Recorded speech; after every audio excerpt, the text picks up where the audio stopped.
नमस्कार दोस्तों, मैं उमाकांत लखेड़ा हूं और आज के इस एपिसोड में हम बात करेंगे भारत के चुनाव आयोग की। और चुनाव आयोग ने आज अपने आप में खबर बन गया। चुनाव आयोग ने एक एफिडेविट दिया है सुप्रीम कोर्ट में, जो 2 दिन पहले उनको एक नोटिस जारी किया था सुप्रीम कोर्ट ने कि भाई जो एसआईआर आप पूरे देश में लागू कर रहे हैं, क्या उसकी आपकी रूपरेखा है, उसके बारे में एक पिटीशन 8 तारीख को सितंबर इसी महीने 4 दिन पहले सुप्रीम कोर्ट में दायर की थी। एक वकील साहब हैं, उन्होंने, जो भारतीय जनता पार्टी के समर्थक वकील साहब हैं, वो याचिकाएं दायर करते रहते हैं। उन्होंने ये याचिका दायर की थी सुप्रीम कोर्ट में और उसमें उन्होंने कहा था कि पूरे देश में लागू होनी चाहिए एसआईआर।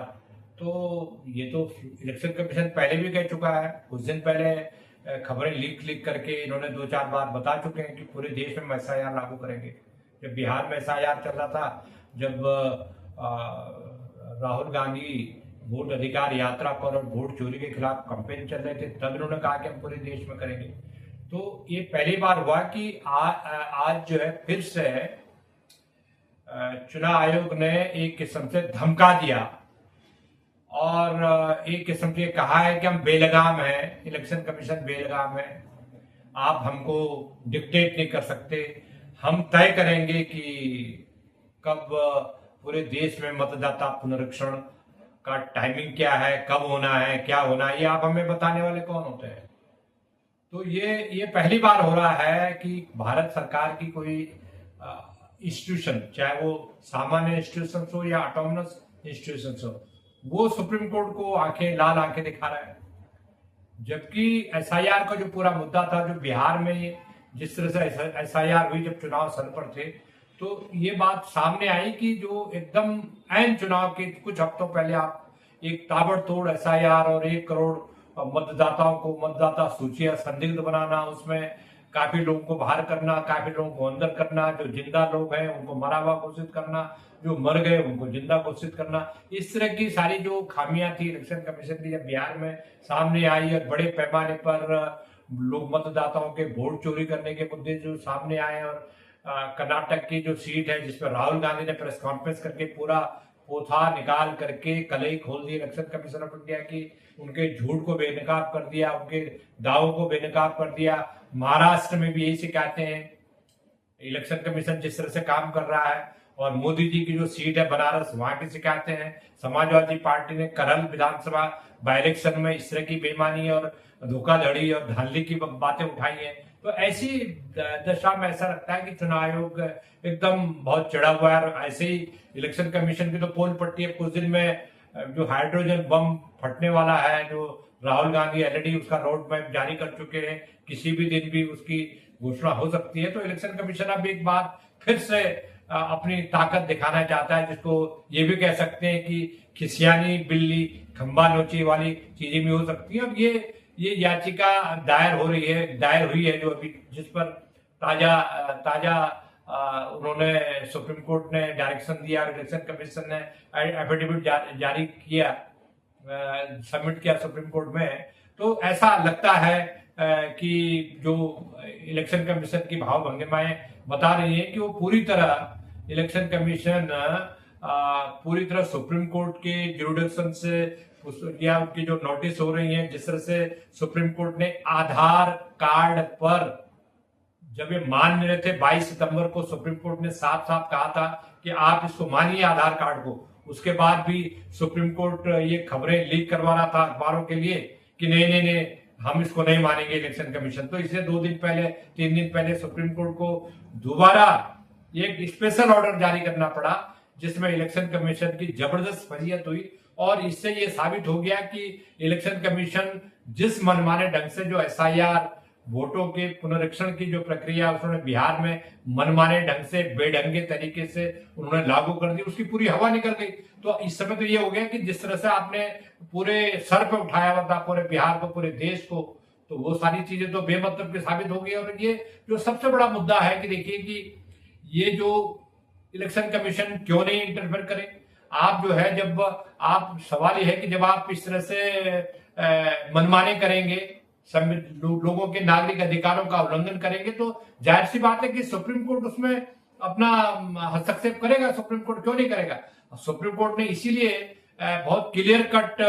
गाइडलाइन दे दी,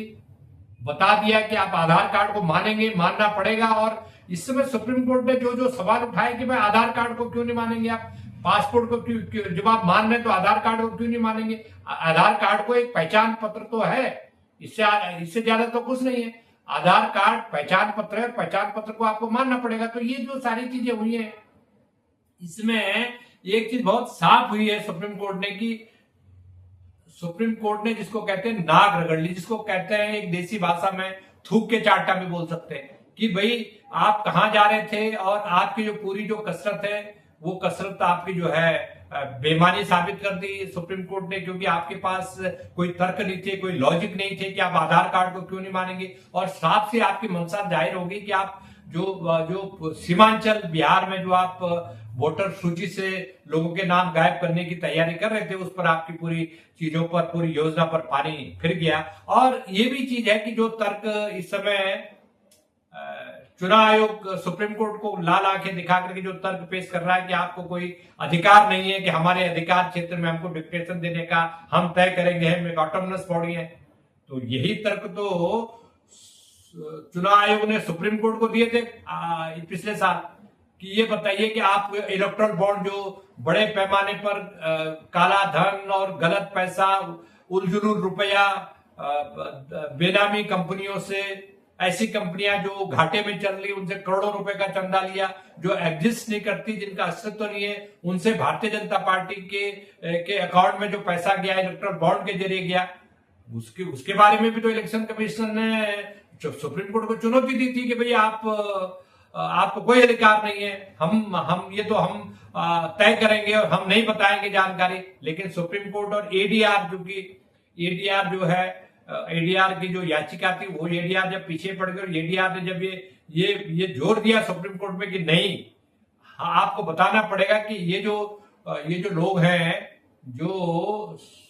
पॉलिटिकल पार्टीज को चंदा देते हैं, पैसा देते हैं, मतदाताओं को ये जानने का अधिकार है कि ये लोग कौन है,